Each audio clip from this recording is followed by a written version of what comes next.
Greetings to our viewers. Assalamu alaikum warahmatullahi wabarakatuh and a very good morning to all. Quoted Michelle Obama, "There is no limit to what we as women can do." The amazing dignitary who will be interviewing today is a perfect example of the above quote.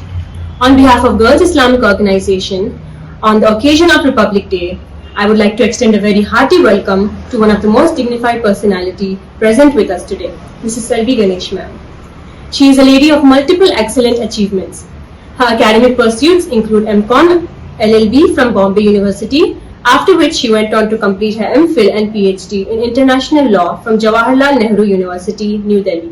She served as a legal advisor to the Embassy of Federal Republic of Germany for 4 years, after which she went on to become an assistant professor at the Indian Maritime University of Chennai for a year and also as an associate professor at Ambo University in Ethiopia, Africa for the past 5 years. Currently, she has moved back to Chennai where she pursues her career in freelance legal content writing and copy editing at her very own setup for legal research and consultations. She also serves as a visiting faculty at law school in Vellore Institute of Technology, Chennai. She has also participated in the research field trip to WTO and UNCTAD Geneva, Switzerland for research in international trade law and maritime law. She is a dignitary with many laurels attached to her name. You are an inspiration for young girls to work towards our dream. Once again, I would like to welcome you and thank you for joining us despite your busy schedule. How are you doing today, ma'am? Doing well, ma'am. Okay. Without further ado, let us start with the interview. What would you say is the role of the Republic Day in shaping the country? See, Republic Day, it brings all of us together. Everyone.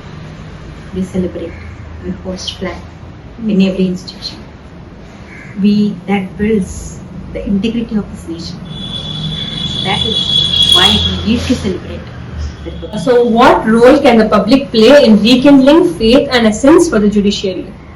Yeah, these days we see people are losing faith in judiciary. But how do we rekindle it? It is by studying law. Everyone should study law. Know your rights. Then you will be able to assert your rights. Last time when our President Murmu ma'am, when she was talking about tribals have been just taken and they are put behind the bars, and she was lamenting that they do not know the right. They do not know there is a constitution that exists. So when people come to know there is something called constitution, there is something called fundamental rights, that I do have right, I am a citizen of this country and I have these rights. When they come to know, that's when they will start. So, do you think educators and specialists in other fields have also a place in lawmaking? Yeah, obviously.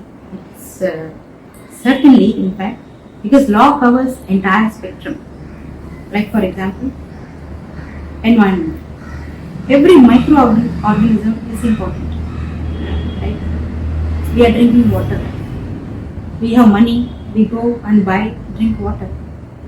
What will the birds do if there is no water? What will all the animals do? They don't have money to go and buy water. So people from other fields have to come up and say, animals are important for us, the tree is important for us. So every area specialists are needed. In every way, there has to be law to govern. We cannot just look at the world as an anthropocene, that human being at the center of the world. No, we exist because all other things exist, and others exist. That's how we exist. So it's very important. Every field people should come forward so that the governance will be better. We are not just going to govern just human being, the entire earth, the entire. Can you please explain to us what the difference between a democracy and a republic is? Yes. Republic is where the people get to choose their rulers. So that is Republic. The oldest retrieved history is from Roman history. Around 400 BC, people demanded, they wanted to choose their own ruler. So it started as a monarchy, then it went on to become a republic. Then later, after Julius Caesar, it again became monarchy. So from there it started. I mean, the concept came into being where people had the right to choose their ruler. Democracy is when the people, they exercise their rights. Now today's polity, in the politics, that we come to hear what people have received for exercising their rights, right? Generally when people give, they boast about, we have given this, given that and everything.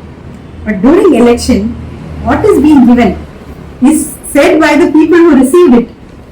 The people who have given, they are silent about it, right? We have received, some people, they told me, in this constituency, we got kodam, we got umbrella, we got this, we got that, we got this much of money, right? So where is democracy? The democracy is not here, right? So democracy is your right that you exercise. When people they exercise their right to its fullest, then you will be able to choose the right candidate to govern you. But just because you are given something, you are selling that right to that particular little amount of money or little freebie that you are getting. One thing I just wanted to tell here, like somebody came and they were telling the last election, Thiruma Valavan is a candidate, he is an MP. People said he didn't have money. People collected money and gave it to him. When I heard that, I'm new to Chennai, I just came in 2018, right? So now people come and tell me, ma'am, we are so many professors, ma'am. We are Thiruma supporters. Last time we did not have money. We all collected money and we went and gave. Like that we went and gave. And we looked at it, wow, this person is restituting the democracy. That people are going and giving money for election, expenditure. So that is tremendous. So this is the difference between your republic and democracy. Now that we have almost reached the end of the interview, there are a couple of important questions we would like to ask you. The first one, can you comment about your experience in your field of work? My field of work, I am so thankful that I learned law. I am a lawyer, I'm a legal academician. It empowers you. You are not just doing a small little thing. Now, if you are a dentist, all you would know is about teeth. But when you become a lawyer, you know about everything. Now, you have to study about evidence. You have to study about environment. You have to study about patent laws, intellectual property, trade laws.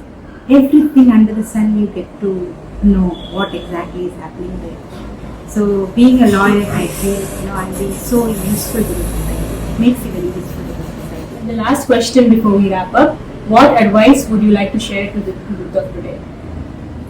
Youth should learn law. Even from school days onward, they should introduce in their curriculum law as a subject. So that would be really good. Even later on when they go ahead in life, choosing some other subjects, maybe computers, maybe whatever it is. But when they know law, so that makes them very equipped. Know their own rights. Learn to fight for their rights. Where to go. Many of them, they do not know how to go and file an FIR. When there is a problem, where to go and find a solution. Right?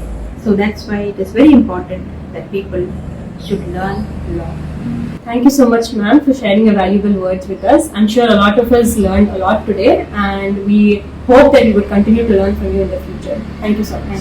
Thank you so much. Thank you for this opportunity that I could share so much what I knew that I could.